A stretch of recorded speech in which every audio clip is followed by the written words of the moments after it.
People are sick of virtue signaling. They think, why are you lecturing me?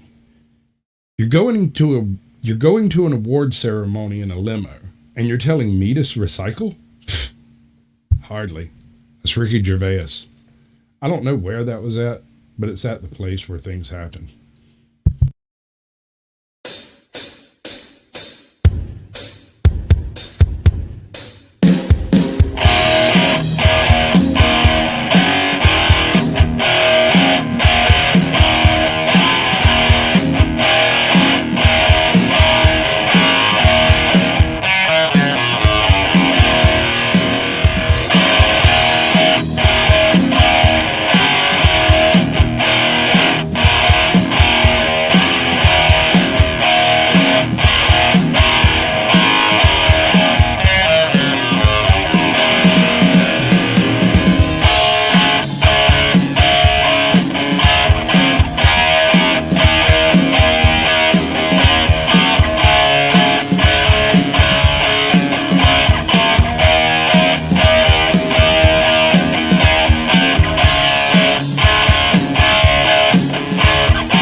Atop the battlements of Castle Curmudgeon, where our scullery wenches were just rated the #1 sluttiest in the whole kingdom for the 8th year in a row. Hat tip to our good friends at TripAdvisor. Good evening, Mr. and Mrs. America, and all ships at sea. Welcome to the Blast Radius. Good to have you with us tonight. And without any further ado or bush beating or tomfoolery, we present here for your kind consideration, Curmudgeon's Field Guide to Celebrity Activism. Prologue.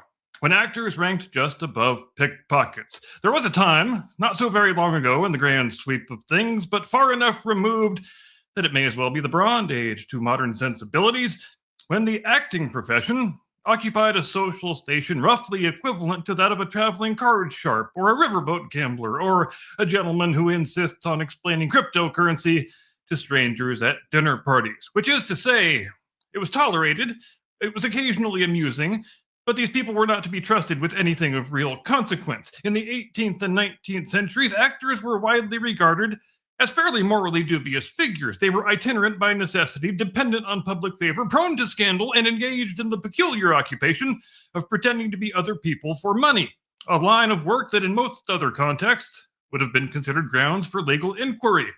There were famous actors, certainly. The stage produced its stars, audiences applauded, newspapers gossiped, but admiration did not translate into authority. No one upon exiting a theater felt compelled to wonder out loud, I wonder what that fellow thinks about tariff policy. Fame in those days was not to be confused with wisdom. And in the American context, the profession suffered from a public relations catastrophe from which it did not quickly recover. The fact that one of its more notable practitioners, a man by the name of John Wilkes Booth, decided, quite without consulting his industry peers, that the proper use of theatrical skill was to murder Abraham Lincoln. Now, it would be unfair to judge an entire profession by the actions of one man. However, history is not always in the business of being fair, and the optics here were, shall we say, decidedly suboptimal. The result was that for decades thereafter, the idea of actors possessing any kind of moral authority, let alone political authority, was treated with the sort of skepticism normally reserved for miracle tonics and mail order aristocracies. They were entertainers. They existed to perform, to amuse, to distract, and that was the beginning and the end of the arrangement. And this is an important baseline to establish because it reminds us of a lost cultural instinct that visibility is not the same thing as credibility, that being watched is not the same thing as being wise, that just because a man can convincingly portray a king on stage does not mean he ought to be consulted on matters of statecraft. It is an instinct that we once possessed. We will now observe, step by step, how we managed to misplace it. Chapter 1, The Birth of Mass Fame, 1900 to 1918. The 20th century did not invent vanity, nor did it invent the human tendency to admire beautiful people behaving dramatically under artificial lighting. What it did invent, rather efficiently, was scale. With the advent of motion pictures, something remarkable occurred. Fame detached itself from geography. A stage actor, however celebrated, was still bound by physical presence. You had to be in the room in order to see him perform. His reputation traveled, but the performance did not. And film changed that equation entirely. Now a single performance could be replicated, distributed, and consumed by millions across vast distances. The same face, the same gestures, the same carefully curated persona could appear simultaneously in New York, Chicago, San Francisco, and every modestly ambitious town in between. And so was born the modern celebrity. Figures like Charlie Chaplin, Douglas Fairbanks, and Mary Pickford were not merely popular, they were ubiquitous, recognizable, mythologized. Their faces became fixtures of public consciousness in a way no prior generation of performers had ever achieved. And with that ubiquity came something new: influence. Now, to be clear, this influence did not immediately translate into political authority. The public still understood, at least instinctively, that the ability to fall down a flight of stairs in a comically satisfying manner did not confer expertise in matters of foreign policy. But it did make celebrities useful, really quite useful indeed, because when the United States entered the First World War, the government discovered that these newly minted mass figures possessed a rare and valuable commodity: the public's attention. And attention, properly harnessed, can be converted into compliance. Thus began the era of the war bond tour. Chaplin, Fairbanks, Pickford, these were not political thinkers, nor were they treated as such, nor did they pretend to be. They were something far more practical. They were amplifiers, human billboards with charisma, familiar faces deployed in service of a national objective. They did not set policy. They didn't even critique policy. They did not hold press conferences to explain what the president was getting wrong. They stood on stages, smiled for crowds, and encouraged citizens to support the war effort. And it worked. Spectacularly well did it work. In fact, this is the crucial distinction of the era. Celebrities were not yet participants in political discourse. They were instruments of it. They borrowed authority from the state. They did not claim authority over it. No one mistook Woodrow Wilson for an understudy to Charlie Chaplin, even if the characterization was more fitting than either man might have preferred. The hierarchy remained intact. Fame had expanded, but authority had not. The seed, however, had been planted, because once a society becomes accustomed to seeing entertainers adjacent to power, even in a supporting role, it becomes only a matter of time before someone decides that adjacency ought to be upgraded to entitlement. And when that happens, the story begins to get rather interesting. Chapter 2, Patriotic Pageantry, 1919 to 1945. If the First World War introduced the idea that celebrities could be useful, the interwar period and the Second World War refined that concept into a full-fledged operating system. Hollywood, having discovered that fame could be mass-produced, spent the 1920s and 30s industrializing it. The studio system didn't just create actors, it manufactured personas. Carefully managed, relentlessly marketed, and polished to a mirror sheen, these figures became fixtures of American life. People didn't just watch movies, they followed movie stars. And yet, despite this exponential increase in visibility, there remained a clear, almost unspoken understanding that these people were not leaders, they were representatives. When the United States entered World War II, the relationship between celebrity and state reached its most symbiotic and most disciplined form. Actors enlisted, athletes enlisted, entire careers were paused or permanently altered in service of the war effort. Jimmy Stewart flew combat missions. Clark Gable traded red carpets for flight suits. Others who were less suited or less qualified for military life contributed in different ways, appearing in training films, morale-boosting shorts, and War Department productions designed to inform, to persuade, and occasionally to terrify. And then there was the USO circuit. Entertainers traveled to bases and to front lines, performing for troops in conditions that ranged from quaintly rustic to actively being shelled. Bob Hope became the unofficial patron saint of this endeavor, delivering jokes to soldiers who were very much in need of them, often within uncomfortable proximity to live artillery. This was celebrity activism, if one insists on using the term, but note its defining characteristics. It was unified, it was deferential, and it was entirely subordinate to national leadership.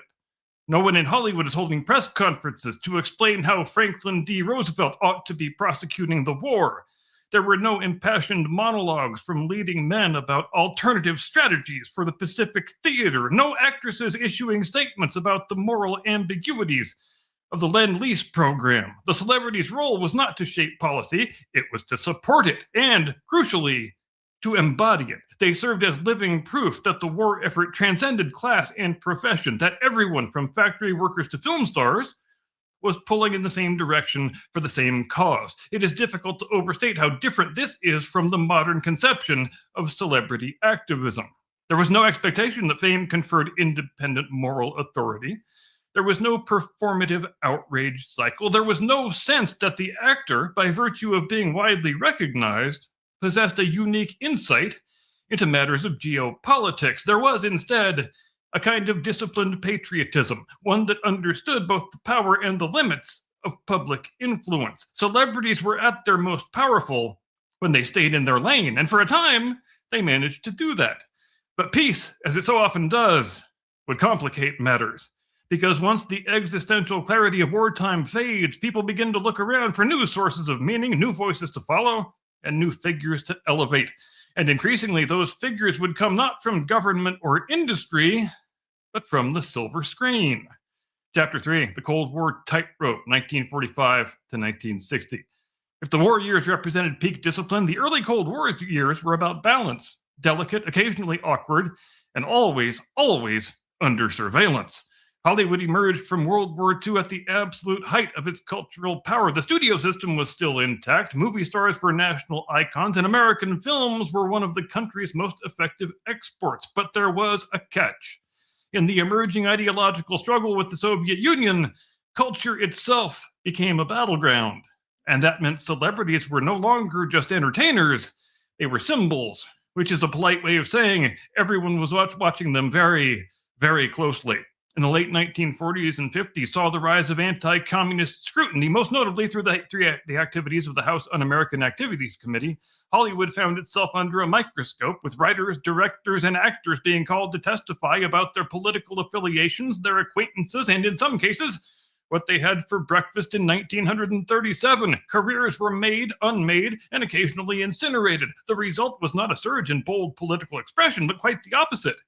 Caution. Extreme caution. Studios became risk-averse. Stars became guarded. Public political statements, when they occurred, were carefully calibrated to avoid alienating audiences or attracting the wrong kind of attention from Washington. This is the era where celebrity activism exists, but mostly in a low-volume, heavily filtered form. You might support a broadly popular cause. You might participate in a charity drive. You might, if you were feeling particularly adventurous, express a sentiment that could be described as patriotic, but with a few adjectives. What you did not do was position yourself as an independent political authority, because the system, both governmental and industrial, was designed to discourage exactly that sort of thing. At the same time, however, something subtle was happening beneath the surface. Television was arriving, and along with it came a new kind of intimacy. Audiences no longer saw celebrities only on the big screen in carefully curated performances. They saw them in interviews, on variety shows, in their living rooms. The distance between star and spectator began to shrink, which raised a dangerous and tantalizing possibility. If people felt like they knew these figures, mightn't they start caring what they thought? For now, the answer remained mostly Not really. But the conditions were assuredly being set, because once the wall between celebrity and audience starts to come down, it does not politely rebuild itself. More often than not, it collapses. And in the 1960s, it would do so with great gusto. Chapter 4, Sinatra, Camelot, and the First Breach, 1960 to 68. Every historical shift has its symbolic moment, the point at which something changes just enough that in retrospect you can say, yup, that is exactly where the dam started to crack. For celebrity activism in America, one of those moments arrives in 1960 when Frank Sinatra throws his considerable weight behind the candidacy of John F. Kennedy. Now, on its face, this doesn't seem particularly revolutionary. Celebrities had supported political causes before. They had participated in war efforts, endorsed broadly popular initiatives, and lent their faces to national campaigns. But this was a different sort of thing. This was personal. Sinatra didn't just quietly support Kennedy. He actively campaigned for him. He organized events. He rallied other entertainers to the cause. He even reworked his own music, famously adapting High Hopes into a Kennedy campaign jingle. This was not patriotic pageantry. This was political partnership. And it mattered, not just because of the star power involved, but because of what it represented socially. In addition to being a celebrity endorsement, this was also an exercise in coalition building. An Italian-American icon aligning himself with an Irish-American candidate at a time when ethnic identity still carried significant political weight. Hollywood and politics were no longer merely adjacent. They were beginning to intertwine. The Kennedy era, often romanticized as Camelot, further blurred the lines. The White House itself became to some extent, a stage. Cultural figures mingled with political ones. Glamour and governance shared the same room, occasionally the same cocktail party. And the public noticed. The idea that a celebrity might not only support a candidate, but also help shape the narrative around that candidate began to take root.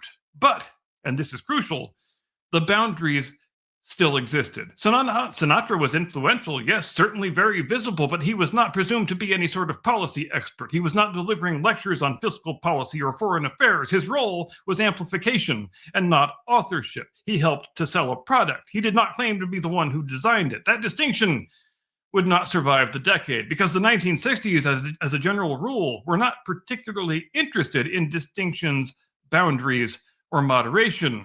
They were interested in upheaval. And once the broader culture began to radicalize, politically, socially, and culturally, Hollywood would not remain on the sidelines for long. It would, with increasing enthusiasm, take the field. Chapter 5, Megaphones and Movements, 1968 to 1980. And now we arrive at the moment where everything changes. The late 1960s and 70s represent the full emergence of the celebrity as a political actor, not merely a supporter, not merely a symbol, but an active participant in the ideological battles of the day. If Sinatra had cracked the door open, this era kicked it off its hinges. The backdrop, of course, is a chaotic one. The Vietnam War, civil rights struggles, assassinations, protests, cultural revolutions that made previous generations look like they had been sleepwalking through history. And in this environment, neutrality became unfashionable. Silence, in some circles, became indistinguishable from complicity. Enter the celebrity megaphone. Actors, musicians, and public figures began speaking out, not just in support of broadly agreeable causes, but on specific, contentious, and deeply polarizing issues. Anti-war activism, in particular, became a defining feature of the era, with prominent entertainers lending their voices to protest movements that were as visible as they were controversial. Unlike the wartime unity of the 1940s, this was not a case of celebrities reinforcing national consensus. This was celebrities challenging that consensus. And for the first time, large segments of the public began to accept, sometimes even to expect, that entertainers would have political opinions that were worth hearing. The reasons are not entirely mysterious. By this point, the studio system had been weakened. Stars had more autonomy. The rise of New Hollywood brought a generation of filmmakers and actors who saw themselves not just as entertainers, but as artists, and increasingly, as commentators on the society. Meanwhile, television had matured into a dominant medium, further collapsing the distance between public figures and the audience. Interviews became more candid, appearances became more frequent. The sense that celebrities were accessible, relatable, and therefore credible continued to grow. And here is the critical turning point. The public didn't just tolerate celebrity political expression, they began to reward it. Activism could enhance a star's image within certain demographics. It could signal authenticity, conviction, moral seriousness. It could, in the right circles, elevate an entertainer from mere performer to cultural figure of consequence. Of course, it could also alienate audiences. But for the first time, enough celebrities were willing to accept that trade-off. The idea that one might risk commercial appeal in order to take a political stand, this would have been unthinkable in the tightly controlled studio era, but now it was becoming a badge of honor. And with that shift, the final barrier begins to erode. Because once celebrities are seen not just as entertainers, but as morally credible voices, it is only a matter of time before some of them start to believe it. Chapter 6, The Age of Selective Restraint, 1980 to 2000. If the 1970s were about discovery, celebrities realizing they could speak politically, the 80s and 90s were about calibration, because it turns out there is a slight downside to loudly announcing that half of your audience is wrong about everything and they're terrible people. Namely, you still need those people to buy freaking movie tickets. Perhaps Michael Jordan summed it up best when he famously remarked, "Republicans buy sneakers too, you know." This period represents a kind of uneasy equilibrium. Celebrities engaged in political activity, yes, but often with an eye toward maintaining their broad appeal. Causes were chosen very carefully. Messaging was softened. The sharpest edges were sanded down into something more palatable, more universal. You might advocate for world hunger relief. You might support environmental awareness. You might appear at a benefit concert or a televised fundraiser. What you generally did not do, at least not as a matter of routine, was to go on a public tirade against half of the people in the country. Even during politically charged moments, there remained a sense, however faint, that alienating a large swath of the audience was bad business. And then, of course, there were the exceptions, because history, in its infinite sense of humor, decided that the first two men to successfully vault from celebrity into the presidency would not be left-leaning cultural critics, but rather conservative Republicans. Enter Ronald Reagan, a former actor who not only participated in politics, but mastered it, demonstrating that celebrity, when paired with communication skill and ideological clarity, could translate into actual electoral power. Hollywood, broadly speaking, did not enjoy this development. And then some years later, because lightning occasionally does strike the same place twice, we would get Donald Trump, a figure whose celebrity status came from a different medium, but whose trajectory reinforced the same unsettling reality, that fame could be converted into political authority, not advisory influence, not symbolic relevance, but actual bona fide authority. This produced a kind of cognitive dissonance within the entertainment establishment. The industry was comfortable with celebrities commenting on politics. It was far less comfortable with them winning in politics, particularly when they did their winning from the wrong side of the ideological aisle. And yet, for most of this era, the overall tone remained relatively measured. Celebrities endorsed candidates, they participated in campaigns, they occasionally spoke out on contentious issues, but they still operated within a framework that acknowledged a basic truth. The audience was not monolithic, and antagonizing half or more of it came with certain consequences. That understanding would not survive the next phase. Chapter 7, The Internet, the Algorithm, and the Collapse of Incentives, 2000 to 2016. And now we introduce the accelerant. The early 21st century did not invent celebrity activism, but it fundamentally rewired its incentive structure.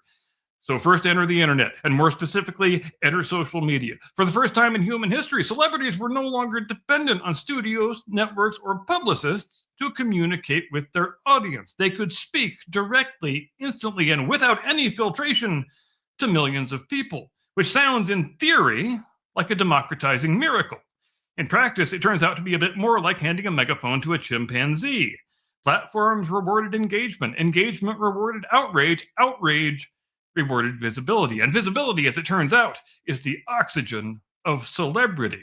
The old constraints, the need to maintain broad appeal, the fear of alienating ticket buyers began to erode because the business model itself was changing profoundly.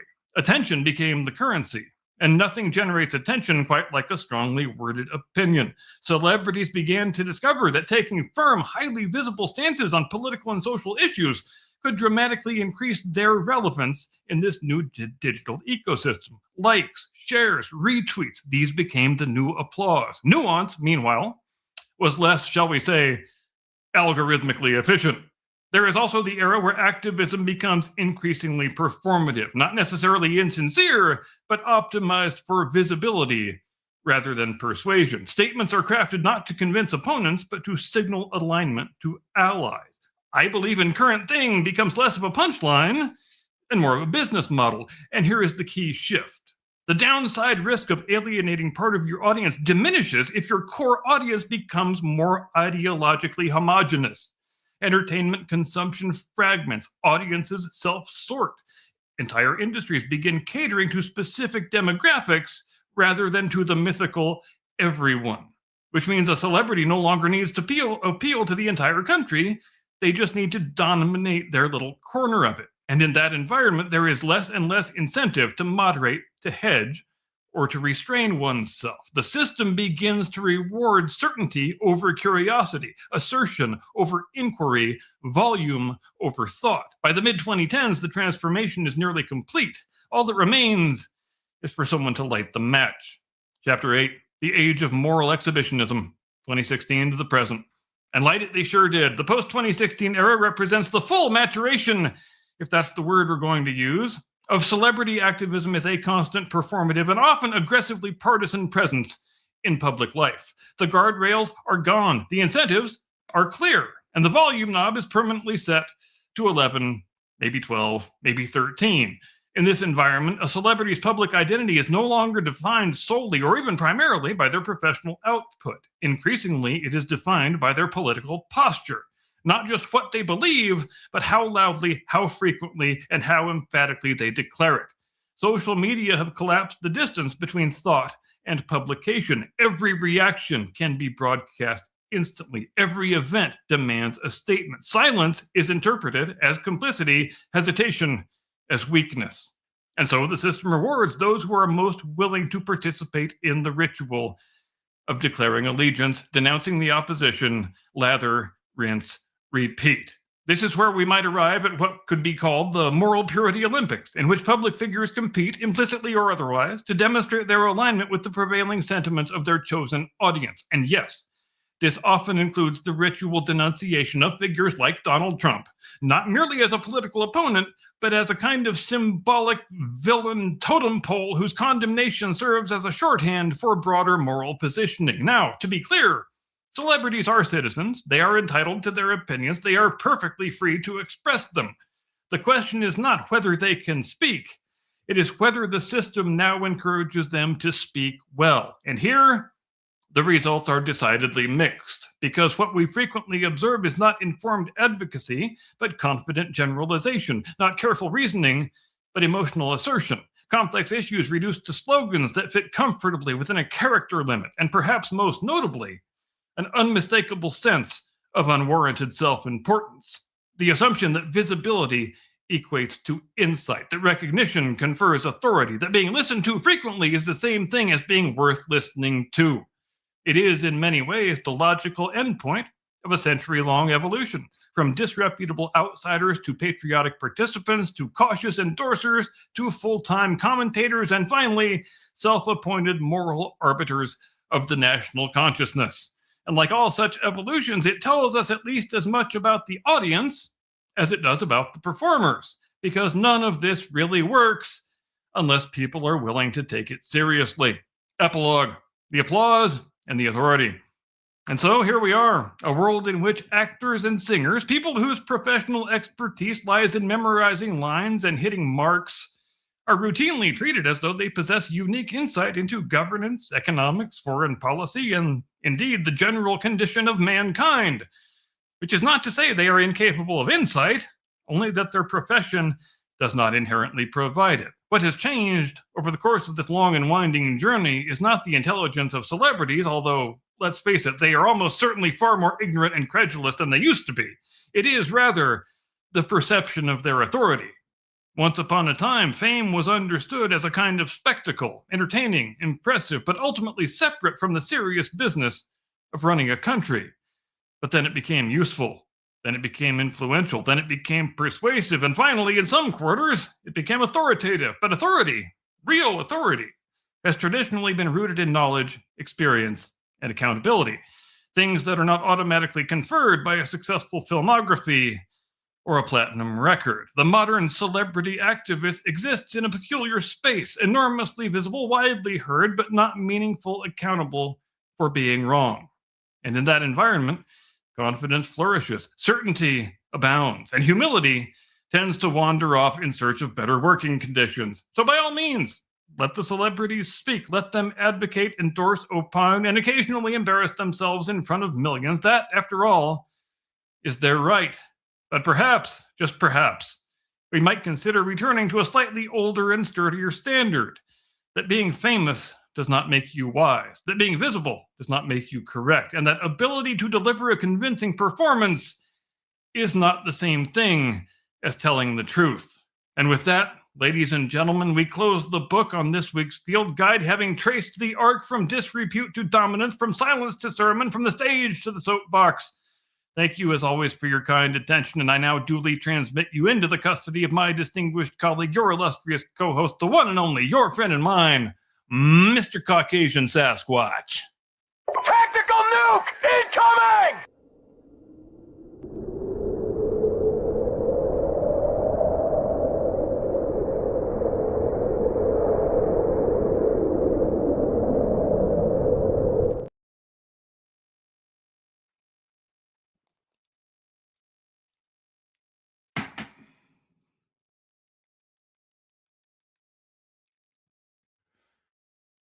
You're muted. Yeah, I figured that part. I forgot it doesn't unmute anymore. All right, we're going to pretend like none of that ever happened. We're going to go right back from the top. And dude, don't mess with me. I'll make you center of the show. All right, boom, bomb, bam. Good. It didn't work either. Fuck. Good evening, ladies and gentlemen. Welcome to the Blast Radius. Tonight, I have it on good authority that woke is not dead. It is merely hibernating. So saith the Rageaholic. We also have an interesting conundrum. What happens when all the men in society disappear? Well, may have happened once before, and I brought a video to look at it. But before we get there, I want to know what the world spawned all of that, dude. I mean, celebrity influence on that. I got something for that, dude. Like, I've been thinking on it. Let's do this. Bam. Bam. Now, wait, I don't like where that's at. Let's move it. I can move it. We're going to put it somewhere different. Oh, that's no better. Put it up here. Not so great. Oh, that's just fucking weird. Yeah, it's just fucking weird. Huh. Anyway, we're going to give it a few minutes, see whether or not anybody gives a shit. We're going to, 1 for no, 2 for yes, and 3, I do not vote in polls, proving you a hypocrite. We're going to let it roll. We're going to give it a few minutes. If anybody votes for it, fine. If they don't, we'll never do it again. How's that? Are we asking the right question though? Is it should they be allowed, or should anybody give a damn? But it doesn't matter. Let's just interpret the question however you like. Right. Well, I don't think anyone should give a damn about what an actor says. I mean, they are literally paid to lie. So why would you care? Well, yes, and it remains a fact that profession, as I mentioned in the monologue, used to be considered by most people fairly highly disreputable. It was, just a little tiny station above being a prostitute. There used to be, whether rightly or wrongly, there used to be a widespread distrust of people who made their livings at night, which includes prostitutes and actors. So they kind of get lumped into the same sort of little box where nobody wants to trust them all that much or be around them all that much. And especially here in the United States, where an actor assassinated our favorite president. So they had an even more dismal reputation after that than they did elsewhere. And that's, kind of a peculiar phenomenon that happened in this country, but it did exist elsewhere always. I mean, that back into the mists of time immemorial, that stereotype existed about people who were professional theater types, whatever you want to call them. You know, theater types, and- musicians, traveling Yep. salesmen, these people, Yeah. used car salesmen. These all get the same snake oil salesman, greasy BS. And yeah, okay. So this raises another question, though, doesn't it? What is the significance of someone who is transferring from an acting or musician's career into a political career, and what ramifications does that have on both? I think the success of Ronald Reagan completely remade politics. I think it's Agreed. It would be a completely different thing today if Reagan had never come along and remade it, because the model used to be that, you know, that the politician was supposed to do political stuff. He was supposed to be good at policy, good at management, good at the things that the skills that we traditionally associate with running a large organization like a national government.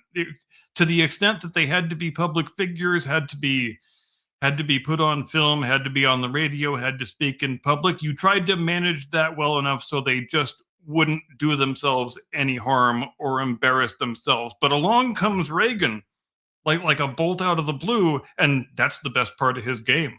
That's his wheelhouse. That's the stuff where he can absolutely own everybody else. And from that point forward, the whole idiom of politics became a performative idiom, where your on-camera skills and your speaking skills and your rhetorical skills matter so much more than the policy things that everybody used to care about before. And it is such a stark and dramatic transition that I don't think we have fully appreciated the extent of, still from this short remove of only 40, 50 years. Well, I mean, I kind of see Ronald Reagan's rise in California as sort of a pre-trimmer of what later became internet fame, because part of the reason he was able to become president was the household quality of his name. The fact that every woman in every household everywhere who had ever seen a Ronald Reagan flick said, "That is a damn fine man." And you couldn't change their mind on it. That man could have walked out on Times Square, shot someone in between the eyes, and probably would have walked, because at least half the jurors would have been little old ladies who loved him. Right. And he enters the political arena having already accumulated a lot of public trust in his previous endeavors, and not just that he did some low budget movies that people liked pretty well, but also, crucially, his value as a commercial pitchman and TV commercial endorser guy. That Reagan was probably in the early 60s one of the most popular commercial pitchmen on your television.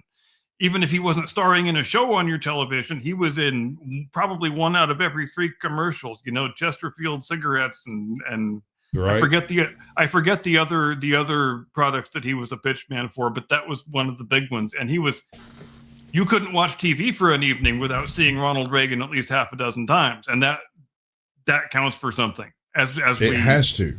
And if it definitely didn't, counts for something. he wouldn't have ascended to the heights that he ascended to. It absolutely does account for a lot. And I don't think anybody saw that coming. And in many ways, we are still learning to adjust to it. Right.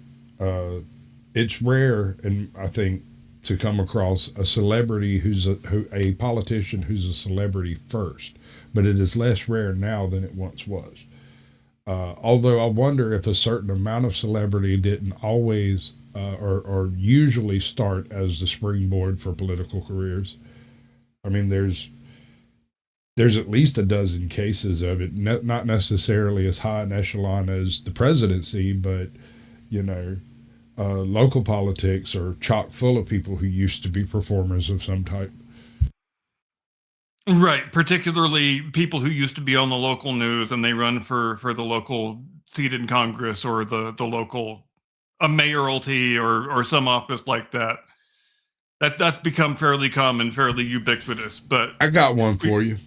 Go for it. And I hate to cut you off, but this is No. Do you remember the case of the sheriff that got shot by one of the deputies or something? The judge that was shot by the sheriff or the deputy or whatever. Just walked into his chambers and popped 2 caps in his ass because I think it was. Hold on, let me look it up. I can't remember. I bet just JP knows. It sounds vaguely familiar. Anyway, the man that killed the judge in that case, when he got out of jail for his temporary insanity plea or whatever, ran for sheriff, apparently still under indictment, and won. So like, and the story behind all of that, and I'm coating this with a whole bunch of allegedly like peanut butter and whatnot, was that this particular individual had been in text conversations and Snapchat conversations with Homeboy's daughter. And I don't know as to the age of the daughter. It's just never mentioned, but it makes me wonder if perhaps that might be something I should look up, right? And that being said, this is very much like that, what was the name of that dude that, they did a movie, Dwayne Johnson did the player, Walking Tall, right? Isn't that name of the movie? Oh, yeah. I know the movie, but I haven't seen it. That story, the story that movie is based on, is far more interesting than the movies that were made off of it. If you go check out the details in those stories, Homeboy toted home a real major ass whooping. Got stomped down by like all the bad guys in town and half the police department. And he crawled home, nursed himself back to health, and then came back in and completely blew the lid off of absolutely everything by basically calling the FBI and saying, "Yeah, I'll walk right into the middle of it. I'll be the bug. I'll be the gopher. I'll do all the stuff." And he did. He did all the stuff, and he tore a corrupt city government apart brick by brick and forced legitimate elections to take place. I think I just remember. Yeah, go ahead. I think I just remembered the sheriff's name. I think it's Sheriff Buford Pusser. Buford, I'm gonna look it up. Yeah, Purser or Pusser, I can't remember. Imagine having a name like Buford Pusser. Dude, I mean, it's like having a name like Sue, because you gonna be a badass by the time you walk away from that ass whooping you take it at every single gathering of men ever. Right? That's character building for sure. I wonder if his dad stuck around. McNairy County, Tennessee. There Sheriff from 64 to 70 and Constable of Adamsville from 70 to 72. His time in office inspired several books, songs, and movies, most notably Walking Tall. He was also a wrestler known as Buford the Bull. There you go. The more you know. Right? And knowing is some part of the battle I haven't determined yet. And I guess that gives him some kind of a weird connection with The Rock, if The Rock portrayed him in the movie. Sure. You ever tell you my little head canon theory that that actors take on the powers of the characters they play? And this is why Keanu Reeves is just an absolute unit. Then why can't Tom Holland climb up the side of a building? Well, he can. He just doesn't. Okay. I got you. Gotta keep it on the down low, just like an actual real life superhero would. It's just like Keanu Reeves can fly, but he still owns a jet. The Rock is his spirit animal. Love it. That's beautiful, bud. Oh. Okay, so fame and politics and fame. These things seem to be inextricably woven together in what the concept of political theater, in Jungian psychology. Or are we talking about something more based than that and just I think orator's spoken word? I think we could refer safely to all politics as political theater at this point. You know, mainly because of the, I hate to blame the whole thing on Reagan, but, you know, there's really no way around the fact that is when the whole thing became performative. And he was so many years ahead of everybody else that it was a process of everyone else trying to catch up to where he was. And I think it's probably not an accident that the only two people who have ever ascended from the celebrity class to the presidency of the United States are not just conservatives, but they also came out of that celebrity ecosystem and had a lot of popularity that was built in. People forget today how popular Donald Trump was up until the day he became a Republican presidential candidate. Everybody used to love Trump. You know, some people for different reasons than others, but very few people would hear anybody say, "Oh God, I hate Donald Trump." Everybody either liked him for something or they were amused by him, because obviously they're amused by him. He has an entire persona that is calculated to be slightly ridiculous and slightly absurd. It's the reason why he still wears the same suit and tie and has the same hair that he had in 1985. That is all carefully calculated. You say the name Donald Trump, everybody knows not just exactly who you're talking about, but they can actually, visualize the silhouette of what Donald Trump looks like. And it's not any different today than it was back in the 80s when our man Reagan was president. And that a personal brand like that is so identifiable and so ingrained in the culture is the most valuable political thing you can ever have, far beyond any actual policy positions or any actual administrative skills you possess, I would submit. Right. Mainly, it seems to be whether or not your central messaging is on point for the voter base that you're seeking.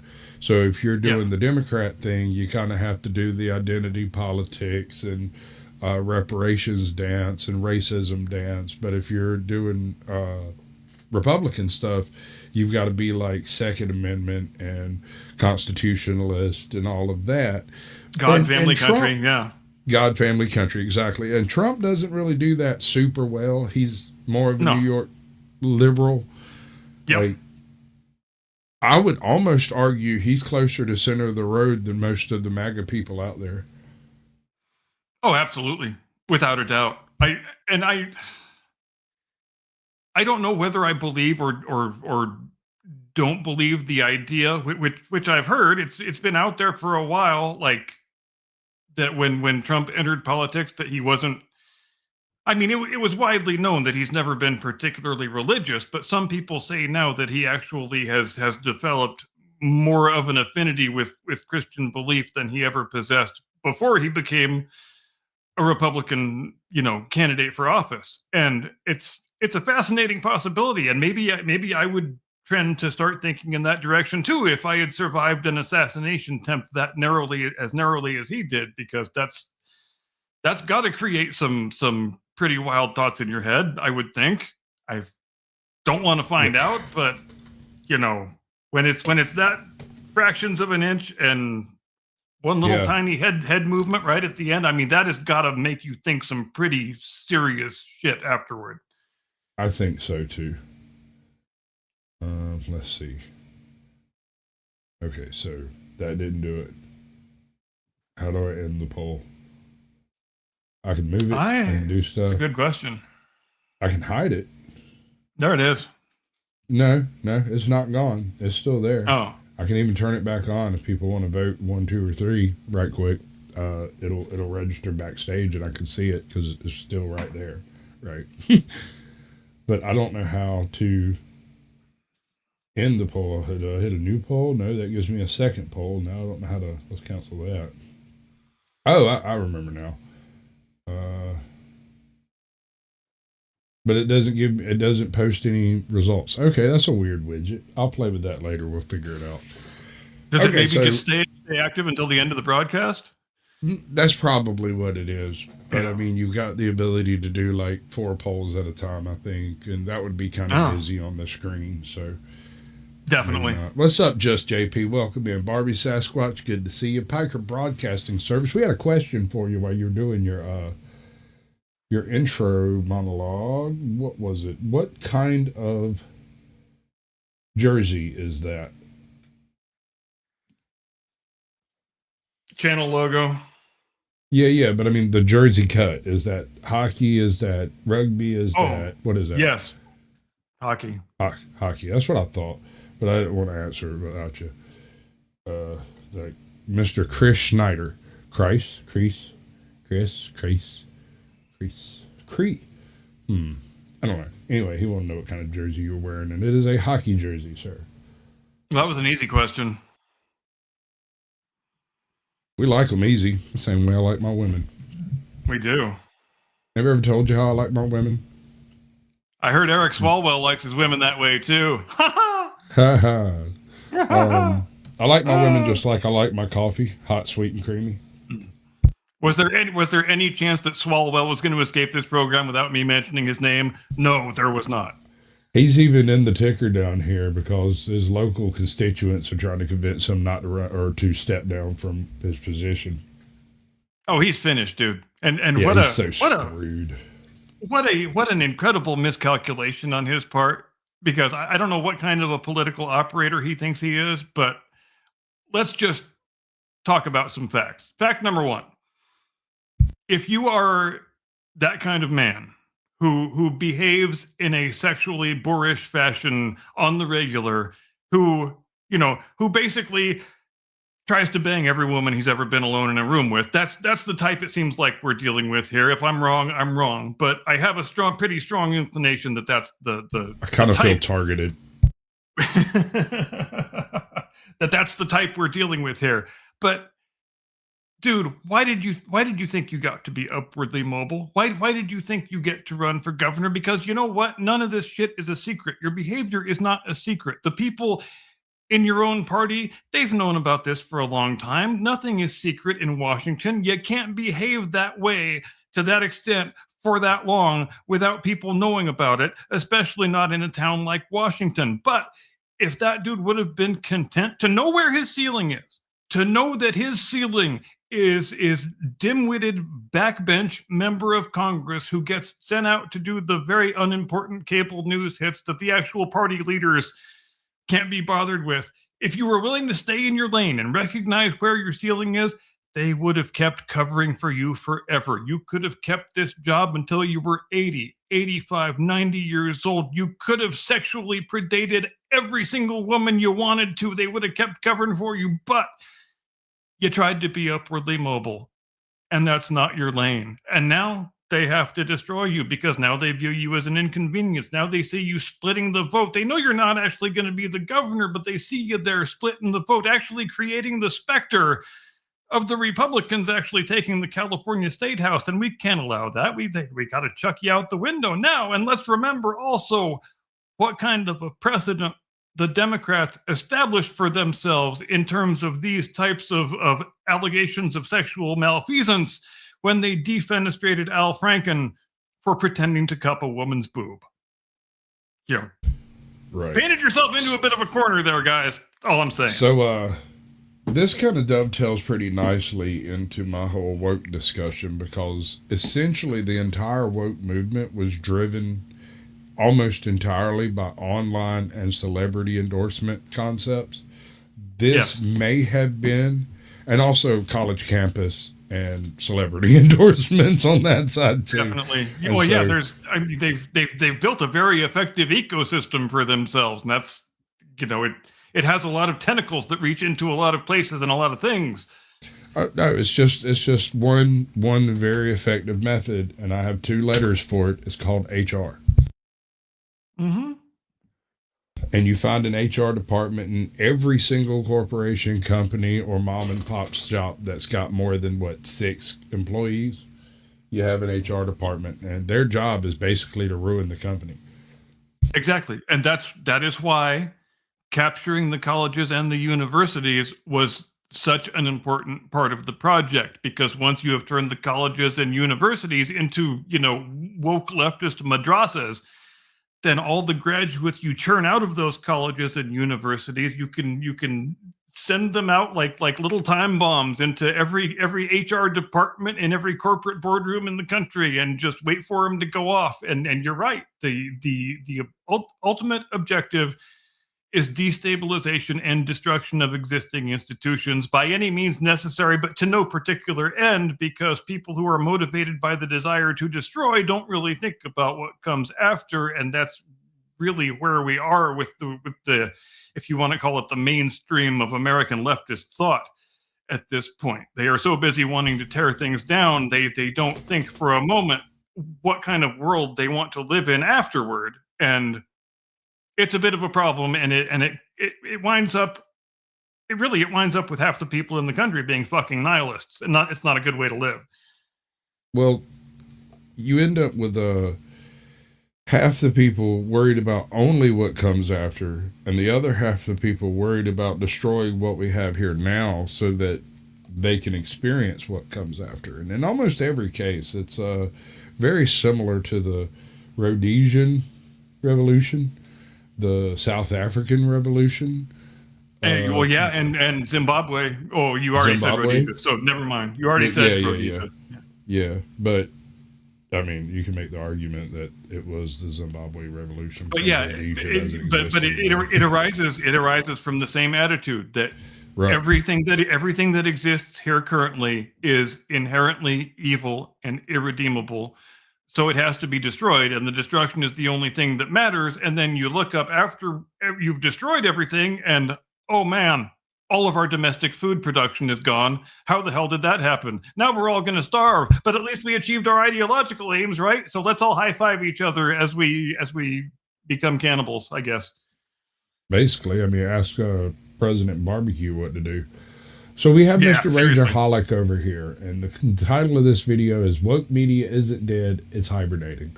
And I was having thoughts very similar to what he expresses here 8 or 9 months ago when the whole black fatigue concept rolled through, and I realized it's not black fatigue, it's victimhood fatigue. It's a fatigue that applies to every possible aspect of that entire labeling, accepting labels. All of that stuff is completely beyond the pale, right? So that's what we're actually talking about. Black fatigue just happens to be the most vocal and most forward part of it, and the place it's most visible. But I think it's only the beginning. You're already seeing it trickle down into other parts of like films and movies and books and stuff, where you have protagonists that are completely anti that, and they're not necessarily evil bigots. Or even if they are, it's okay. And it's important to make that distinction, and I'm glad you made it, because the fatigue that we're talking about is a multifaceted fatigue that has a lot of different ingredients, and you can't really boil it down to the most convenient racial label, as people often try to do with many things, because our country loves nothing more than a fake racism controversy. But yes, the fatigue has much more to do, I would submit, with the constant subdivision of the populace into ever smaller and more specialized grievance groups, with an aim toward, we know what the aim is. The aim is you each election cycle, you just cobble together your little grievance groups into an equation that adds up to winning the election, and whatever societal decay arises from it, who gives a shit? We won the election. We're in power. We don't care if people suffer now. We don't care if everything runs terribly now, because power is the only thing that matters. Right. So like I said at the beginning, woke isn't dead, it's merely hibernating. They're licking their wounds. They're all backstage at all of the production companies with their head a little lower than they were in 2015, and they're not making a big stink about absolutely everything. And they're regrouping, reloading, and I think Mr. Rageaholic over here says it probably better than I can. So let's do the thing. Of woke films flopping like Kathy Bates on a trampoline, and Disney killing more childhoods than Stevie Nicks' uterus, it's become oh so en vogue to describe the ESG entertainment contagion as officially contained. And indeed, at a glance, it's certainly no longer in ascent. Following the election, video game publisher Ubisoft outright shit-canned a crapload of commie nonsense, ironically after being effectively purchased by an agent of the CCP. On the filmic front, WB and Paramount are touching Yes. You see how much the pushback works, right? I mean, look at Supergirl right now, the new Supergirl flick. Before any of that ever surfaced and started doing anything, the chick that was playing the main character came out and mentioned this really strange thing to say if you haven't had any actual pushback on anything you've done. I mean, she caught a little bit of smoke from the Game of Thrones thing. Isn't that the same chick? Yeah, Millie Alcock. Right. And so she had like this pre astroturfing statement about how manosphere men tend to have, like, I can't remember what the quote was, but she said something about men being a problem in the modern ecospace because they have a tendency of brigading people, and it was right before they released the first, what is it, a series? I think it's a series. Why do they keep redoing Supergirl? I think it's just a movie. The Helen Slater 1984 Supergirl movie was such an absolute masterpiece. I can't see why you would ever want to remake that. Peter O'Toole, what a great way to bolster his reputation to us by appearing in that piece of shit. My God, if I could go back in time and talk Peter O'Toole into not doing that picture, I would do it. I would use my one-time travel trip just to do that, just because. Don't you know how uncomfortable it makes you feel when you see great actors appearing in complete pieces of shit? Robert De Niro, recent period Robert De Niro can tell you a lot about that, but that's the same thing that Peter O'Toole did when he took the big fat check to be in that god-awful, possibly the worst movie ever made, Supergirl picture. I don't know. If somebody's ever seen a worse movie than that, tell me in the chat what it is, and I will watch it. Black Devil Doll from Hell. Slaughterhouse. Have you ever seen any of the Sleepaway Camp series? I mean, there's like 14 right there. Yeah. Have you seen Supergirl in 1984? I'm almost positive I have, but I say we both watch it this week, come back, and just badmouth the living shit out of it next week. Let's do that. I may have to buy the damn thing, but I'll do it. And I think there's a non-zero chance that the new Supergirl flick is going to be worse than that one, probably for starkly different reasons. But that's the phenomenon you just mentioned is a thing that we are seeing more and more as the woke Hollywood period continues its extensive years-long death rattle. Well, that's just it though. Not dead, just. Right, but setting that aside, they are so dubious about the prospects for these films succeeding. This has popped up repeatedly with Disney's piece of shit remakes in recent years, where they actually have the star of the movie go out there and say the most obnoxious woke shit that they can in the hopes that the internet will get pissed off and that will produce more publicity for the picture than it would have had otherwise. It's a strategy that hasn't seemed to work out very well so far, but it looks like they are going to keep at it. This thing sounds exactly like that to me. I don't know if it does to you. It is an attempt to weave out of whole cloth a fake anti-woke controversy. Right. And preemptively at that, right? To go ahead and say, all of these certain types of people are going to hate this because they hate everything. When in reality, all of these incel right-wing neckbeard man babies are sure going to hate this movie, aren't you? Right? Baiting. Literally baiting them into literally, yes, absolutely. Baiting them like catfish. Like catfish. Tips thanks to a decade's worth of movies making negative dollars, and the streaming front ain't exactly swooping in to save the day either. The Iranian Navy releases better trailers than Disney Plus at this point. And if the rumors about the new Iranian president are true, they have at least as many LGBT characters. And the resultant revenue very much reflects these facts, all of which was typified by the recent Oscars ceremony. You know, it used to be a mere misanthrope talking point to say the Oscars are the night when Hollywood pats itself on the back. But first off, after Weinstein, we know that's not the only place they're patting each other. And second off, compare the box office to even a few years ago. 2 decades back, they were making more money than an Adderall salesman at TwitchCon. Now the only time the theater is full is when the Romneys go out. That's like more snow than Aspen, bro. That's more pounds than maternity ward. Like, holy crap, bro. Like, Jesus. For movie night. Point being, what are these awards even for? Least empty theater? Seen the box office for Scream 7? More people have seen Nancy Guthrie over the last month. There was once a time when we'd endure your preening and preachifying because in amongst the proselytism you were cranking out Jurassic Park, The Godfather, or Star Wars, but then came the Troon Typhoon. In 2020, out flew an anorexic Elliot Page, fresh off a 7-year stretch at Auschwitz. Wow. You want to talk about being an individual that completely torpedoed their own career. What was the name of the series that he was in where they blew up the moon? I can't remember the name of that. The something Academy, the Crow Academy, Raven Academy, Owl Academy. Fuck. Can't remember. I want to call it the I don't know, Spiderwick Chronicles, but not really. The two movies of hers that concern me, since we have to get retroactively historical with this shit, are Super and Hard Candy. So let's just watch. God, Hard Candy. Fuck. Exactly.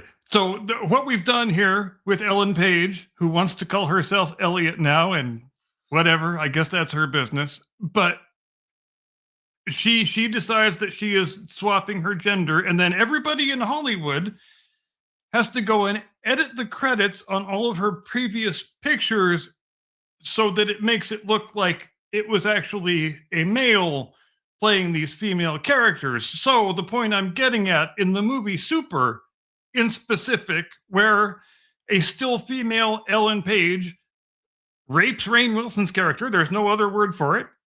It's rape.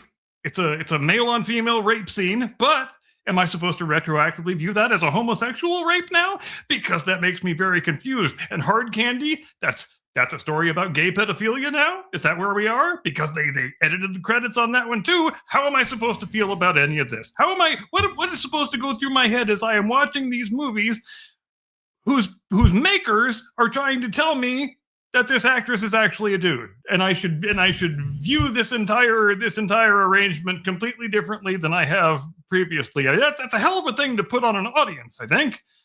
The Umbrella Academy. That's the one I was thinking of. I loved the first season of The Umbrella Academy. But in the second season, in like the first episode, something happens and she disappears. And then when she comes back as a man, right? And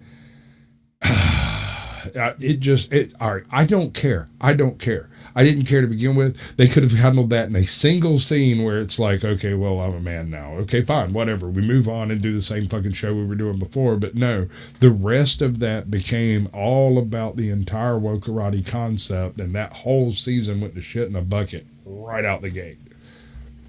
And then Juno. Dear God, Juno. Oh my God. Yeah, Juno too. I mean, yes, exactly. How the fuck are we supposed to view that picture now? I mean, what the actual hell? Rather large, salty grain of salt, perhaps. So we now have to view that movie exactly the same way we used to view the movie where fucking Schwarzenegger has a baby, right? Because isn't it the same thing now? Kinda, sorta, not really, maybe. Yeah. I don't know. I mean, the credits say this is a male actor that's having this baby, so might as well roll with it, I guess. Okay, so apparently she was involved with ARC, the animated series. Homeless to Harvard. There's a bunch of stuff here I've never heard of. And wow. It feels to me like it's almost inevitable that at some point within the next 5 years, you know, as the crest of the wave of the popularity of transgenderism continues to decline more and more and more, as it already is doing, that Ellen Page is going to not like the amount of attention she's getting anymore, she's not going to be getting the same amount of cultural cachet from her gender change that she got in the beginning. And I think in order to increase her public profile, she is inevitably going to untransition and announce that she's going back to being a chick. Because I think that's largely the reason she decided to become a dude in the first place. Because she saw her career fading, didn't like where it was at, wanted to jump on the big, political virtue signaling train of the day, which at the time was transgenderism. And that would make her career do what she wanted it to do. And everyone would live happily ever after. And, forgive me for being so dubious about her actual intentions, but that's what I really think. And shoot me, I guess, if I'm being insensitive. Agreed. It's by the look of it, replete with the headline, "I am fully who I am." I don't know about you folks, but I feel I'm not the authentic version of myself until a British Columbian butcher has sanded down my jaw, carved off my cans, and surgically installed soundproof egg crating on my abs. And inspired by her stunningly brave act of laying there in a hospital bed, the industry soon went from box office to box surgery. Camera negative Netflix reboots, Tran-Tifa lady dicks on Sesame Street Street, the indoctrinaire dicking may have softened slightly, but we're all still biting the pillow. You know, there's an age-old aphorism in Alcoholics Anonymous. No one will quit until they're ready. It's not addressed to the addict in question, but rather to their family and their friends, so as not to torture themselves with their inability to keep Uncle Ruckus from guzzling a tankard of turpentine every time they turn their backs. You can have more intervention than the Gaza Strip. Until Nick Nolte's ready to unfriend Jack Daniels, he ain't gonna stop doing figure eights on a San Diego sidewalk. And well, if wokeness is a narcotic, you tell me, do Hollywood seem perfectly apologetic and primed to put the crack pipe down? I should warn you, tonight could get political, okay? And if that makes you uncomfortable, there's an alternate Oscars being hosted by Kid Rock. Yeah. It's at the Dave & Buster's down the street. A lot of tickets for that. No to war and free Palestine. I believe in current thing. So, I got a question. I might be one of those old hick dopes what don't know nothing at all. I believe in current thing. I believe in current thing. So, I was looking at a map the other day. I looked everywhere. I couldn't find Palestine. So, how can you free something that doesn't exist? That's my question.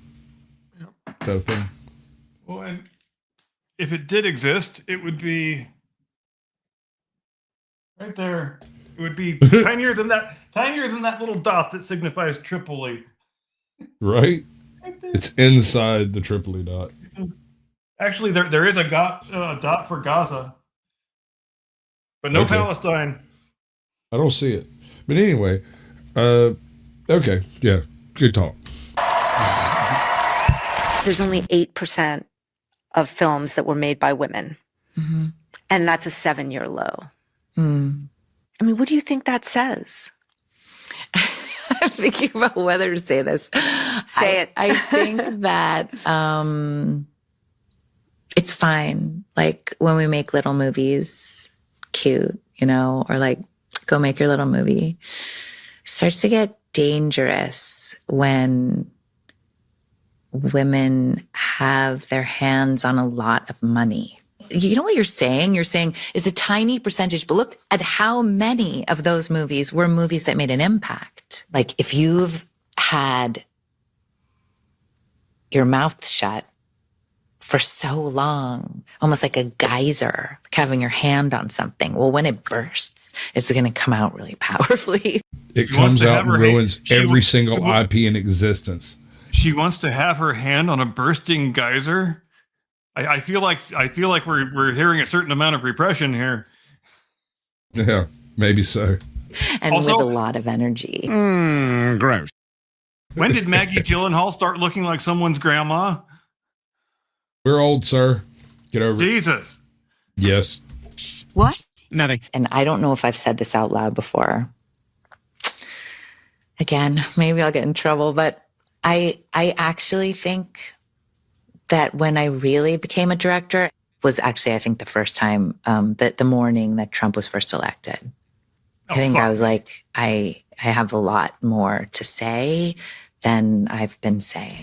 It's simple. They're scared. And can you blame Maggie Gyllenhaal? She has to have seen her own reflection by now. Look, you almost have to feel for him. Marxism was normalized in Hollywood over 100 years ago. These pretentious pricks spend months on a film set playing pretend for a living, surrounded only by fellow travelers. Off hours, it's all intern cocktail parties. They all go to the same schools, attend the same fundraisers, and rut with the same retards. Absent contact with a Walmart shopper for years at a stretch, they gradually lose the ability to weigh social exigency against the need to evangelize their vapid politics and keep their yaps shut for the sake of social interaction or the continuance of their career. Then some journalist, every bit as leftist as they are, but also very much aware that clicks equal cash, tease them up with a political question in their very first promotional interview, and out pours the Marxist mouth diarrhea. Every time it's nigh on a reflex. Yet we should honestly be openly appreciative of these flagrant displays of bi-coastal insularity. Every time the Lexus libs start in with the Stalinisms, a fleet of Zoomers and Gen Alphas is red-pilled because it drives home like a railroad spike to the sternum that Hollywood, however many muff movies they may have recently canceled for commercial concerns, are still waiting, puckered and prepped to bend us over the wine cabinet and make us all a real woman. You know, like Elliot Page. And I think another element of the decline is, well, what woke BS hasn't already been swallowed, digested, vomited, eaten, and inevitably shat out again by the public at this point? In 1995, this would have been edgier than Hunter Schafer's jawline, but in 2026, after a freshly pronounced pinko assassinated Charlie Kirk on national TV, swapping out whites for blacks and balls for boobs is about as incendiary as a church potluck. I've heard edgier jokes at a church potluck. Don't let the music industry fool you, folks. It ain't the 90s anymore. We've had a nappy-headed female rocketeer fall out as firing troon recruits into the Brotherhood of Steel. X-Men's got gay Colossus, gay Iceman, and a gay audience. Hell, it'd be easier to list the remaining X-Men who don't own the greatest hits of Liza Minnelli at this point, and Marvel ain't muff-raking alone. DC turned Harley Quinn and Poison Ivy into point guards for the WNBA, to say nothing of Bat Dong and Stupor Boy. At what point does the new sexual frontier turn into a bog-standard homo on the range? Eventually that shit gets more tired looking than, well, Maggie Gyllenhaal, which is... Okay, all right. I can't go any further. That was farther than I intended to go with that, but I think it did well. So here we are. Hollywood is both so self-insular that they're completely out of touch with anything in the actual heart of America, and at the same time completely on the payroll and the pulse of political love's current thing now. And that load of whiny claptrap that we just heard from Maggie Gyllenhaal is such a great microcosm, I think, of the whole phenomenon that we're talking about, because you can see right there in her attitude that she has mentally unshackled the concept of professional success from the concept of professional achievement. She thinks in her mind that because I am a woman director, any picture I make should be a big hit and make a lot of money. And if it's not a big hit and doesn't make a lot of money, it is because people hate women and they hate women directors. So I win either way. I never have to be responsible for my own professional failures because they aren't really my fault. People just hate women directors because the world is so intolerably goddamn sexist. When I succeed, it is my expertise. When I fail, it's because you're a hater. Yes. When I fail, it is because I am being held down by the patriarchy. All right. I heard a quote today, and I want to do this one. I might do it badly, but I'm going to try.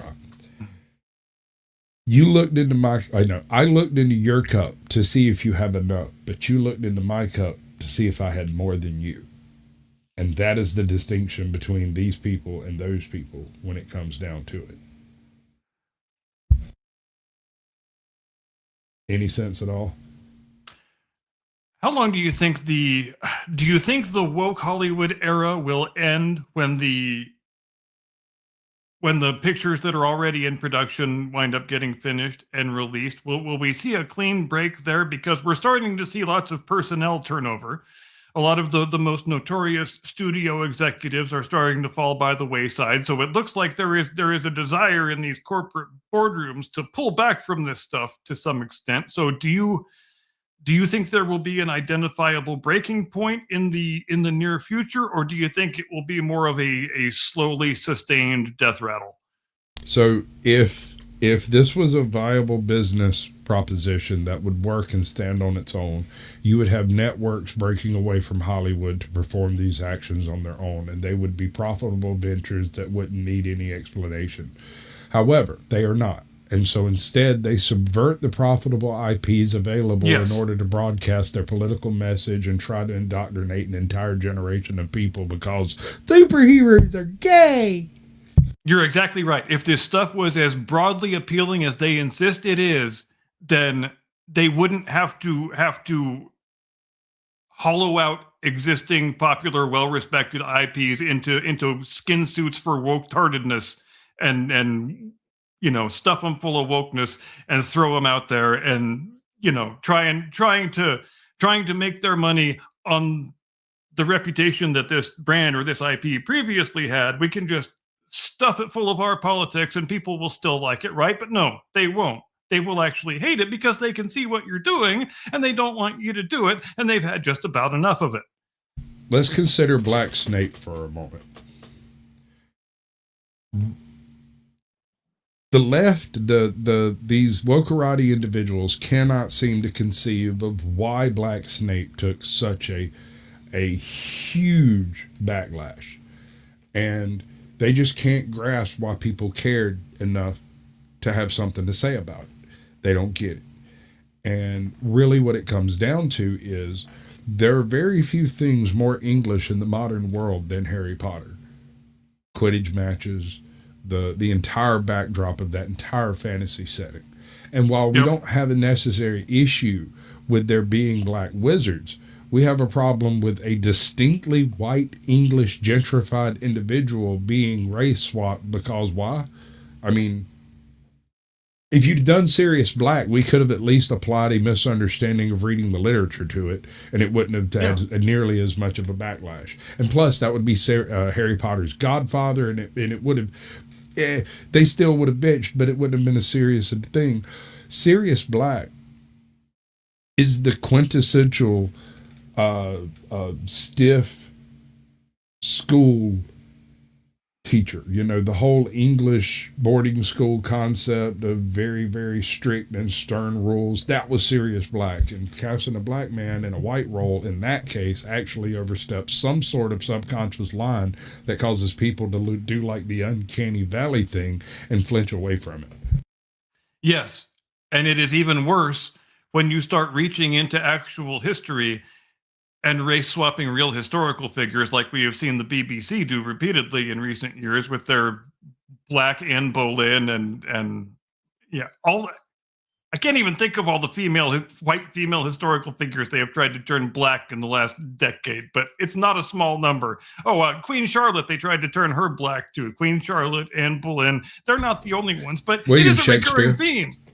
Yeah, in William fact, Shakespeare. They're trying to say William Shakespeare was an old black woman when she was writing all those plays. It's the same thing it's the same thing the left does with Jesus Christ that they have always done with Jesus Christ. Shakespeare is probably number 2 on their favorite list, but as the generations go by, every generation of secular leftists tries to turn Jesus into the same thing that they like. So we hear, Jesus was gay, Jesus was communist, Jesus was trans, Jesus was whatever current thing I like today. And they do the same thing all the time with goddamn Shakespeare. They try to make him gay, they try to make him trans, they try to make him black, they try to make him a chick. But what if he was just a white Englishman? Would that be so terribly intolerable? I mean, would it really? Does he have to be something that wokesters like? Why can't he just be a white Englishman from the 17th century? Is that really so awful? But I guess people find that so intolerable that it has to be changed. And same thing with Jesus. Been doing that with Jesus for years, man. So, all right. So let's take that one head on. I have less of an issue with a dark-skinned Jesus than I do with a dark-skinned William Shakespeare. Oh, absolutely. If indeed he existed, he almost certainly would have had dark skin. Well, according to Lazarus Long and Robert Heinlein, there's a very good chance that he was redheaded. Yeah, there's a non-zero chance. Right? Yeah. So here's an interesting conundrum. If he was redheaded, aren't you trusting a soulless individual to save your soul? Oh, what now? All right, so I made something. I'm going to drop it right now because nobody's donated and I want people to see it. So here's the thing. I need you to work this Saturday. No problem. I might be late, though. The transports are slow on weekends. What time will you get here? Monday.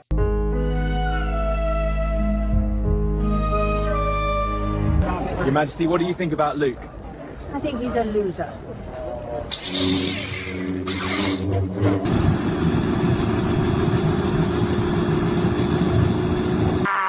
Yo, Duque!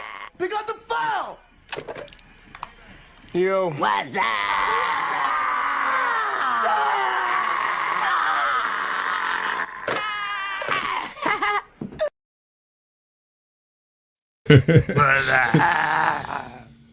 So that's anybody donate more than $2, they'll catch that one on the flip side. You know, I might have got a little too high for that one. I like that joke more and more as the years go on because more and more young people don't understand it. Right? One of the most ridiculous things that I've ever seen in my life. I can't remember what. I think we were at an Applebee's or a freaking something like Ruby Tuesdays or something. I can't remember. It was one of those. And we were sitting in like one of the back booths over there.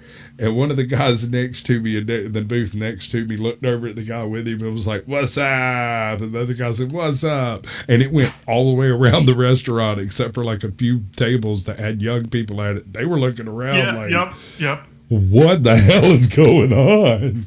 Exactly. And there were some women And that makes involved it too, awesome. but it was almost exclusively men. There were like 2 waitresses that got involved with it. And it was a cultural moment that made me glad to be a fucking American, quite frankly. Oh, absolutely. Yeah, if you're too young to remember watching TV in 2000, you have no idea what any of that is about. You think people are doing some weird religious ritual, and I am here for it. I am absolutely here for it. There's one aspect of that particular skit that a lot of people don't understand because they're not old enough to understand how landlines work. When they all start picking up the different phones and joining in, the modern audience doesn't understand how that's functional. How does that work? They don't get it initially. You have to explain it to them, and then they still really don't get the joke, but well, whatever, they'll laugh at it. Oh, they can't even get their heads around the idea of a telephone being physically attached to the wall. Right? Having one in every room. Yeah. Like, I had a cousin, and I'm not...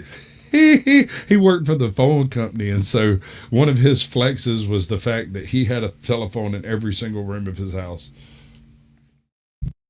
And none of those people ever had to live in a world where if you wanted to talk to your girlfriend on the phone, you had to talk to her in the kitchen in front of your family. That, and you had to talk to her mom or her dad before you got to talk to her in most cases. And you better hope her dad wasn't drinking a little bit, or you end up having a conversation like I did, which, by the way, actually worked out for me in the long run. All of those people still love me and still hate her. But I got her uncle, and her uncle was like, "So what do you plan on doing with my niece?" And I was like, "Well, I was, basically going to talk to her on the phone. I don't believe there's any reason not to." He's like, "Yeah, well, I've got her out there cutting the grass right now." And I was like, okay, cool. The mom or the dad would answer the phone, and you had to be sufficiently polite to get through the gatekeeper and actually be allowed to talk to your girlfriend. And if you weren't sufficiently polite to the parent, then no joy for you. You're not getting to talk to your girlfriend on the phone. You can fuck right off, kid. Right. I never got shut down at the gate like that. The closest I ever came to that was and it wasn't even a chick in this case. It was actually a buddy of mine, and I call him up, and his mom answers like, "Jim ain't here," and hangs up. I was like, Jesus Christ! That's like nobody called this place. But here's the problem. Jim had called me and asked me to call his mom and tell her some shit because she wasn't answering the phone at the time, right? Okay. So I gave he was driving or something, wasn't going to be able to get in touch with her, and so I gave it like 45 minutes, an hour, called her, and she answered with "Jim ain't here," hangs up, and then I sat there for a minute, and I looked at my mom and was like, "I'm supposed to tell her something from Jim, so I'll call her back." I call her back, "Jim ain't here," and hung up. So I just decided I was going to call until this bitch actually listened long enough for me to explain why her son didn't get off the bus. Right? Like, he's not kidnapped. There's no point in putting in a missing persons bulletin. He's on his way to Athens to go participate in some testing. And, there you go. I got one for you. Do you remember the tactic of making a free payphone call? When you don't have any coins, you can act like you're calling collect, and the collect call the recording says state your name so that the other party can know who's calling and whether they want to accept the charges. But instead of saying your name, you very quickly say the message you want to convey. So you say, "I've got weed, come over," instead of your name, and then the person on the other end doesn't have to accept the charges. We have concluded our business and not paid anything. Bob's your uncle. We win. Right. I might have been a little bit. So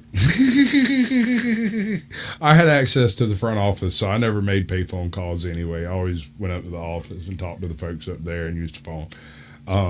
And it didn't make a damn who I was calling. I once ordered pizza to a fucking metal shop at the school. So like, I didn't give a damn. But when I got into AV classes, and I started looking into all that stuff, I stumbled across the notorious Tone Box, and one of my nerd friends made one, and that thing floated around for 5 or 6 years in possession of different people doing nefarious shit. But what it did was allow you to walk up to a payphone, pop it off, click, click, click 3 times, and then play this, and on the other end of it, it would register some kind of emergency signal or something. Yeah. And let you make a free phone call, untraced even. Oh, they were simpler what times. the hell was up with that? Oh, it's time for me to do the we thing. went ain't over. it? We went over. My bad. Let's do the thing. Trying to find the thing to do. Damn it, do the thing. Okay, Ladies and gentlemen, thanks ever so much for joining us here on the Blast Radius. Hope you had a happy Masters Sunday. Congratulations to Rory McIlroy for becoming only the 4th ever repeat winner of the Masters. If you care about golf, it's a pretty auspicious thing. But anyway, if you don't, that's fine too. We hope you enjoyed the monologue. Hope you enjoyed the discussion. We sure did. We hope you have a great day tomorrow and a fine day after that and an edifying remainder of your week. And we will see you back here next Sunday evening, 8 Eastern, 5 Pacific. As we always do, we will have more fun and more tomfoolery and more hijinks as we always do, but you would never be in doubt about that. Have a great evening. See you next time. Do not comply. Get off my lawn. Sorry, I'm working on it.